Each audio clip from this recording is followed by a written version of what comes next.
Chavos, buen día. El día de hoy va a ser para explicar cómo funciona el ADC, aunque hay información bastante detallada en el video. Si ustedes requirieran todavía más detalle de esa información, deberán recurrir al datasheet del PIC. Bueno, ¿qué es el ADC? Antes que nada debemos identificar qué son las señales analógicas y digitales. En teoría ustedes ya saben qué son.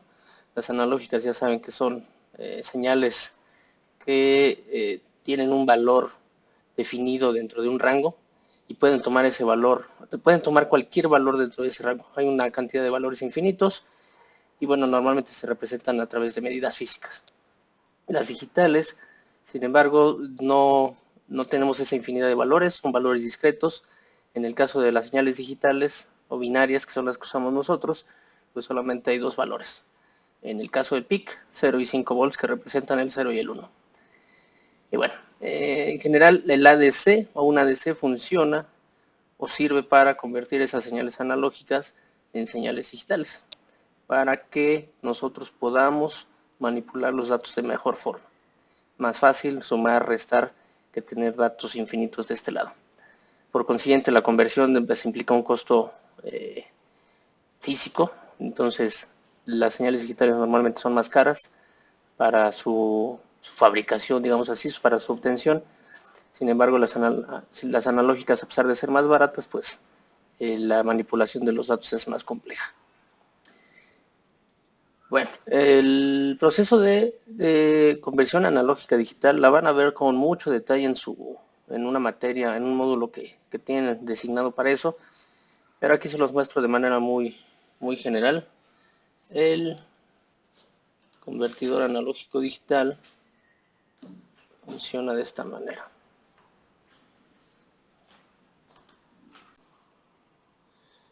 El proceso de una conversión de ADC tiene tres pasos. Aquí los vamos a ver. De hecho, en esta simulación les voy a explicar un poco. Le voy a poner pausa. Son tres pasos. Uno es el muestreo, otro es la cuantización y otro es la codificación. Voy a darle start para que vean. Esa señal azul que ustedes ven ahí es una señal analógica cualquiera. Hay una infinidad de valores posibles en un rango, en un cierto rango de voltaje, en este caso. Y si yo le doy start, ustedes van a ver unas líneas verdes que se indican el proceso de muestreo. El proceso de muestreo significa que yo voy a tomar de esa señal analógica un valor cada cierto tiempo. En este caso las líneas verdes indican un valor de tiempo, este es tiempo. Entonces hay una separación entre ellas, quiere decir que yo no estoy tomando la infinidad de valores de la señal, sino estoy tomando solamente muestras cada cierto tiempo y con eso pretendo, tal vez en algún sistema, dependiendo de la utilidad, pues usar esos datos para modelar esa señal o decir cómo se está comportando. Estarán ustedes de acuerdo que entre más pequeña es la separación, entre menos es la separación entre esas líneas verdes, pues más se asemejaría la señal real a la muestreada. Ahorita vamos a ver los detalles de definir un tiempo mayor o un tiempo menor de separación. El segundo paso es en la línea vertical, lo que llamaríamos nosotros la cuantización. En este caso, si se dan cuenta, tenemos líneas punteadas horizontales que indican 1, 2, 3, 4, 5, 6, 7 divisiones. Con eso hay 8 posibles rangos que podría tener la señal. ¿Para qué sirve esto? Dependiendo de la cantidad de bits, es la cantidad de bits, yo voy a tener el número de separaciones. En este caso son 8 separaciones, quiere decir que yo tengo 3 bits. Por consiguiente tengo 8 posibilidades nada más de codificar esta señal. Quiere decir que si yo tomo una muestra en el rango, por ejemplo, del primero, yo estoy tomando una muestra aquí. Voy a poner el puntero.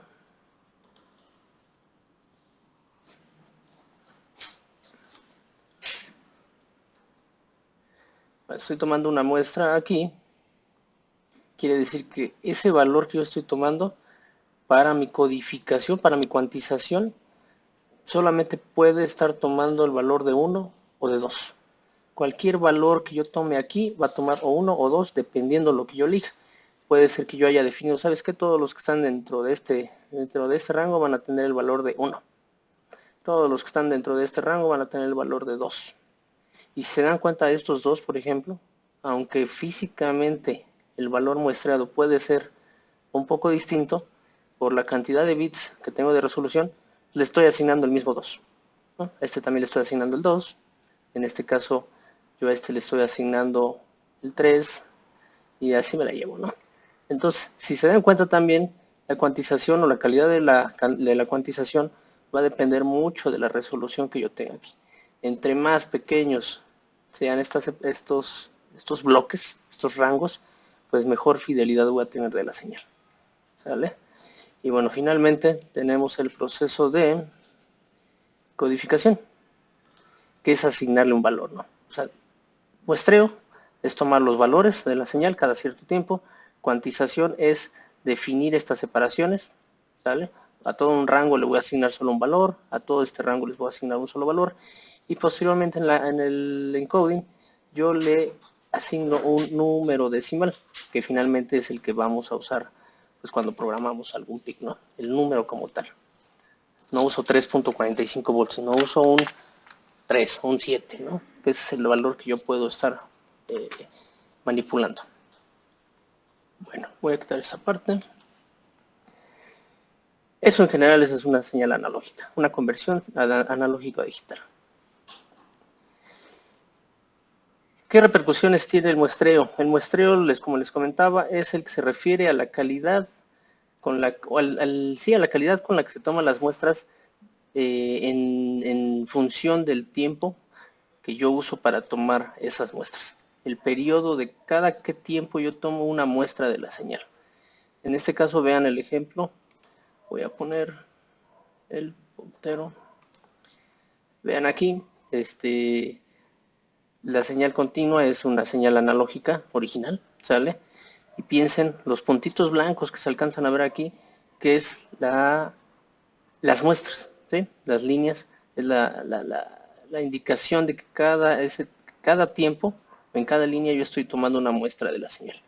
Si yo usara esos valores que tomé y los convirtiera después a tratar de reconstruir la señal original, yo la vería así. Si se dan cuenta, se ven picos, se ven...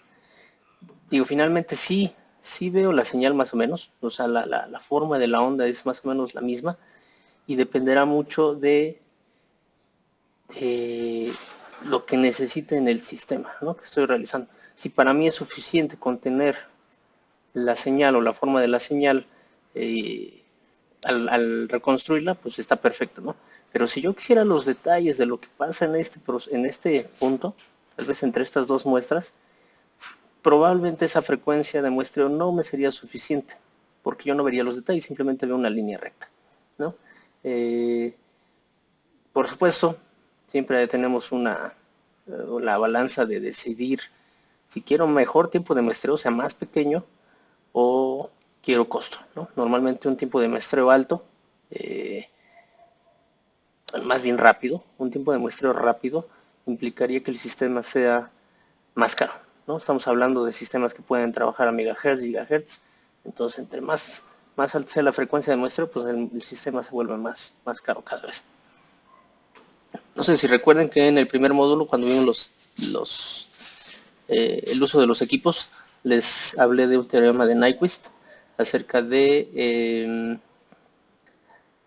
la ecuación o pues los requerimientos para hacer el muestreo de una señal de manera adecuada. Si nosotros queremos muestrar una señal, al menos debemos cumplir con el criterio del teorema de Nyquist, que dice que debemos muestrar el doble de la frecuencia de la señal original. Les voy a poner un ejemplo.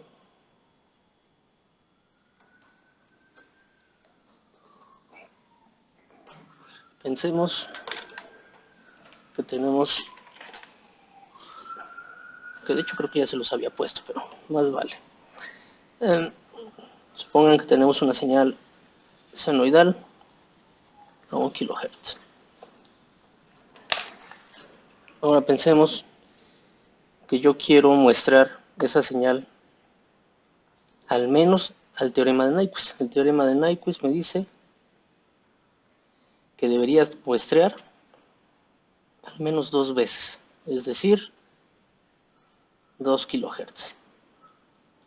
Es decir, 2 muestras por cada periodo. Entonces mi periodo empieza aquí y termina aquí. ¿Estamos de acuerdo?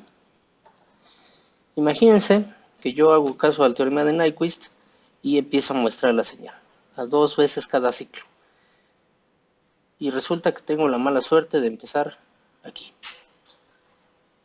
Entonces hago una muestra, hago una segunda muestra. Si yo tomo esos datos y los quiero reconstruir después en una señal con esos datos, pues se dan cuenta, únicamente voy a tener punto, punto, y es como si tuviera una línea recta. ¿Sale? Digamos que el mismo ejemplo, pero resulta que ahora tuve la fortuna de empezar aquí. Entonces yo tengo esto y después tomo una muestra aquí. Si yo quiero reconstruir la señal, pues voy a tener algo así. Supongamos que tengo más puntos, de los más ciclos. Entonces cuando yo reconstruya la señal voy a tener algo así. ¿Sale? Digo, sería más bonito, pero algo así. Sin embargo, ahí es donde entraría mucho el criterio de ustedes para saber si esta reconstrucción o esta frecuencia de muestreo es funcional para ustedes. Si a mí, en mi sistema, me basta con saber cuáles son los puntos y máximos y mínimos de la señal, tal vez esta frecuencia de muestreo me sirva, siempre y cuando esté atinando yo en este punto. Sin embargo, si yo necesito saber el detalle de lo que pasa aquí, porque tal vez la señal tiene ruido y se comporta algo así, pues yo necesitaría muestrar más veces todavía. Una frecuencia de muestreo de este valor no me daría el detalle de lo que pasa aquí. Entonces, si no mal recuerdan ustedes en el primer módulo, la mayoría de equipos de medición que tienen en el labo, fuentes de voltajes, osciloscopios, todo esto, se basan en un teorema todavía más práctico, que no es del día. De hecho, no recuerdo el nombre del criterio, pero indica que sea al menos de 10 veces la frecuencia de muestra. Y o sea, este es el ideal. Y el mínimo requerido para fines prácticos te muestra o te dice que sea 5 veces. Entonces, de esa manera, yo para esta señal, lo mejor sería 10 kHz de frecuencia de muestreo, o como mínimo, ya así muy pobre el asunto, kilohertz, 5 kHz. ¿Sale? Por consiguiente, les digo, implica la cuestión de costo-beneficio, ¿no? Si a ustedes les funciona así, puede ser que abaraten mucho el sistema que están fabricando, porque pues nada más necesitan una frecuencia muy pequeña, ¿no? Pero si necesitan algo más detallado, pues el costo aumentaría del sistema, pero pues sería más eficiente. Ese es el detalle del teorema de Nyquist. Bueno, de la frecuencia de muestreo. Pasemos a la presentación. Eso es en tiempo.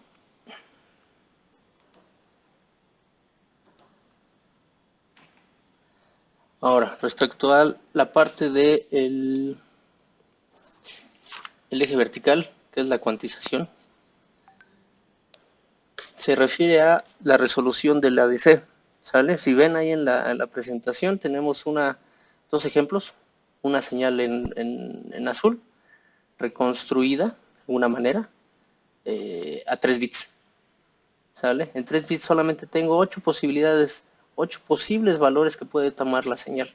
En este caso, si empezó aquí, todos los valores que están dentro de este rango, yo puedo o elegir el pic por default lo manda hacia abajo, pero ustedes cuando diseñan ADCs pueden decirle si cualquier valor que se muestre en este rango lo quieren mandar hacia abajo o hacia arriba. ¿Sale? En este caso el ejemplo indica que es hacia abajo, entonces cualquier valor muestreado dentro de este rango se va a ir a 5 voltios. Por eso es que se ve una línea recta tal cual, ¿no? No hay más. Este es el único valor, y de ahí el valor siguiente al que se puede brincar es el de 6.25. Y de ahí el valor siguiente es 7.50. Entonces todos los valores intermedios no pueden tener una codificación distinta. O toman este o toman este. Yo no puedo saber el detalle, ¿sale? En el caso de 16 bits, pues pareciera que es continua la señal. Sin embargo, si yo hiciera un zoom o un acercamiento a esta señal, yo podría ver que esto se ve exactamente igual que el azul, ¿no? Esto de dibujar con el mouse es horrible, pero ahí está. Yo tendría igual una escalerita haciéndole mucho zoom a esta parte, ¿no? Entonces, pero por supuesto aquí no lo anotamos porque la resolución es muy alta. Estamos hablando de que con 3 bits tenemos 8 separaciones de estas, y con 16 bits tenemos millones de separaciones, ¿no? Entonces la resolución alta pues nos va a dar una fidelidad muy grande de la señal. Es casi como tener la señal original. Sin embargo, la cantidad de datos resultante de esa codificación pues es mucho más alta, ¿sale? Es más caro el sistema. Todo lo que resulta en una mayor precisión y mayor fidelidad les va a implicar un sistema más caro. Y bueno, es más susceptible al ruido, ¿no?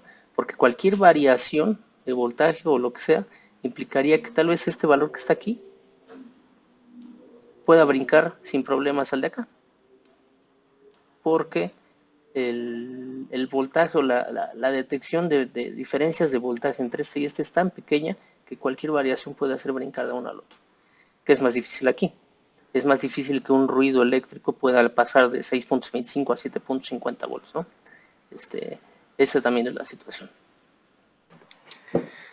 Bueno, chavos, una vez entendido cómo funciona una ADC, qué características tiene, qué repercusiones tiene el tener una resolución y una frecuencia de muestreo alta o baja, pues vamos a ver qué tipo de ADCs o qué tipo de ADC, ¿no? Ahorita vamos a ver cuántos tiene.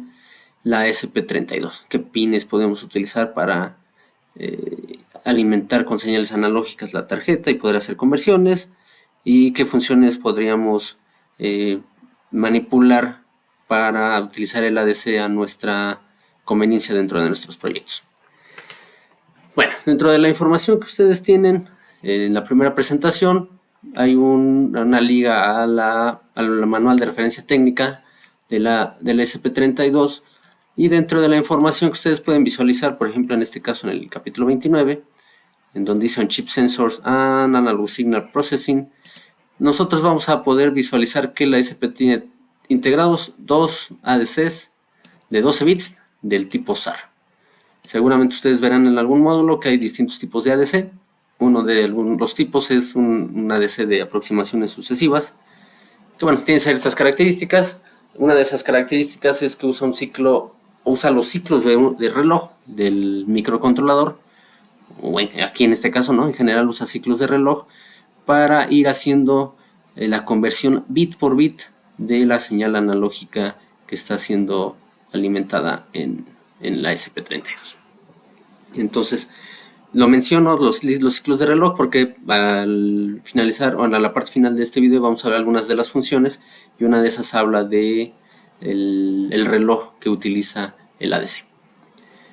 Bueno, adicional a esto, estos dos ADCs en total permiten la conexión de 18 pines analógicos, 18 pines de la SP32, que pueden convertirse en analógicos e ir conectados a alguno de estos ADCs y hacer conversiones analógicas. Cabe mencionar que uno de los ADCs, de hecho vamos a identificar como ADC1 y ADC2 los ADCs dentro de la SP32, particularmente el ADC número 2, que tiene asociados algunos pines, ahorita vamos a ver cuáles, está usado por el módulo Wi-Fi de la tarjeta. Entonces, eso quiere decir que si yo estoy utilizando la función de conexión inalámbrica con el Wi-Fi, pues no voy a poder hacer uso de los pines analógicos conectados al ADC número 2. O sea, en general no voy a poder hacer uso del ADC 2 ni de sus pines en forma analógica. Enfatizo esta parte de analógica porque cabe mencionar, o recuerden que todos los pines de la SP32 tienen varias funciones, ¿no? Algunas de las funciones son entrada-salida digital o entrada analógica, por ejemplo. Entonces, en este caso, aquí vamos a poder visualizar. El ADC está indicado con el morado. Y por ejemplo, hablábamos de que el ADC número 2 está conectado al Wi-Fi. Si la tarjeta está usando Wi-Fi, los canales 0, 1, 2, 3, 2, 6, 7 y 9 no van a poder ser utilizados como entradas analógicas. Puedo seguirlos utilizando como entradas salidas digitales. ¿Sale? Entonces eso es lo que nos dice esta nota de aquí del datasheet. Algunas de las características que aquí menciona la documentación, voy a mencionar solo las que nos interesa para este curso. Tenemos 2 ADCs, tenemos hasta 18 canales analógicos, tenemos una resolución configurable de 9, 10, 11 y 12 bits. Por default viene 12 bits. Si yo no le muevo nada, voy a poder convertir datos con esta resolución. Si yo deseo una configuración o una resolución distinta o menor a la que viene por default, tendré que configurarla con alguna función del código. Otra nota importante que aquí nos marca la documentación es que igualmente en el ADC2 hay pines que son usados, que tienen una función especial, ¿sí? Es el GPIO 0, GPIO 2 y el GPIO 15.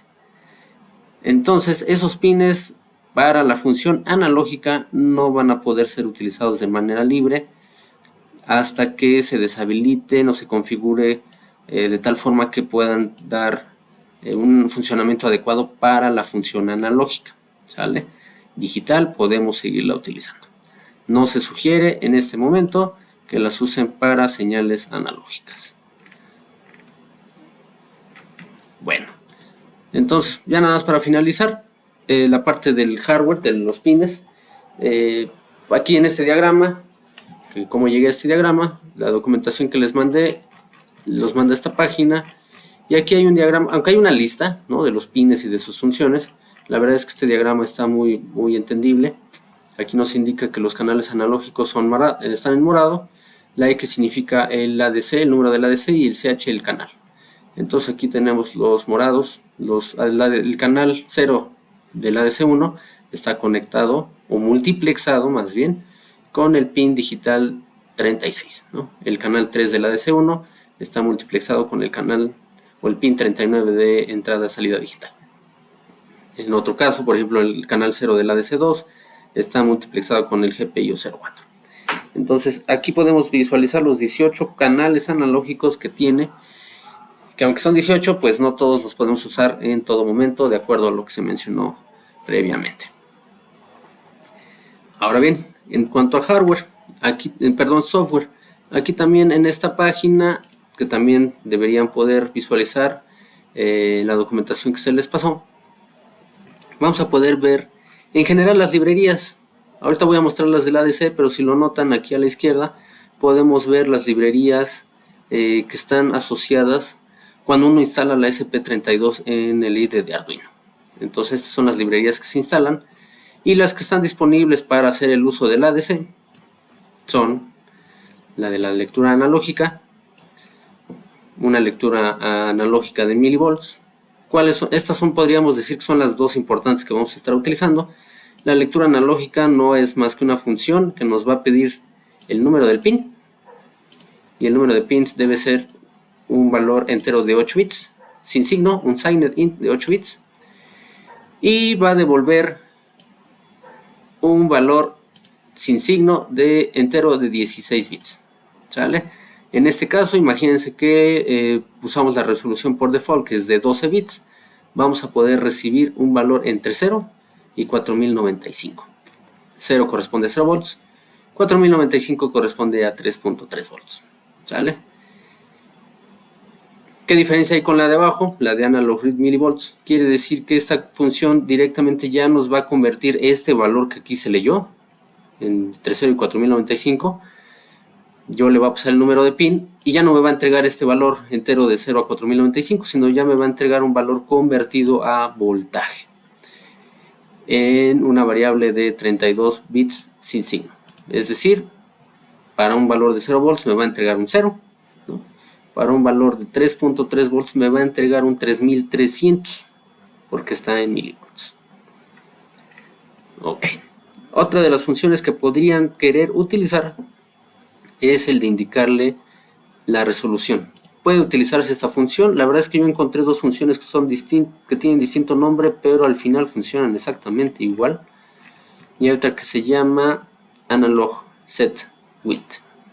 Las dos hablan de que se define una resolución para la conversión del ADC, que puede ir, que por default es 12, es lo que les mencionaba. Si no se le hace nada son 12 volts, pero yo puedo variar entre 1 y 16. La función de manera general puede variar de 1 a 16, pero para la tarjeta que nosotros tenemos solamente podremos variar entre 9, 10, 11 y 12 bits. Aquí está otra función, probablemente esta no la ocupemos, pero quiero hacer mención de ella porque al principio de esta parte del video mencionaba que el ADC usa un reloj para hacer la conversión bit por bit de la señal analógica. Yo le puedo decir con esta qué reloj quiero que use. Si quiero que use el clock directo de la tarjeta, que es de 240 MHz, o lo quiero dividir entre 2, ¿no? Y pasarle 120, o lo quiero dividir entre 4 y pasarle 60, o lo quiero dividir entre 8 y le paso 30, y así sucesivamente, con la finalidad de que tal vez yo no quiero hacer una conversión tan rápida, ¿no? Tal vez no me interesa que la conversión sea muy rápida porque tal vez la señal es muy lenta. Imagínense la temperatura, qué tan rápido puede cambiar la temperatura de un sistema. Entonces probablemente la conversión analógico-digital de una señal de temperatura no pretendo que sea muy rápida, no me importa que sea muy rápida, y tal vez me dé la ganancia de disminuir el consumo de corriente, ¿no? De potencia del sistema, si es que fuera el caso de las redes sensores de las que le hablaba, ¿no? Entonces se usan estas funciones con la intención de optimizar el diseño del sistema, ¿no? Estas son las funciones importantes.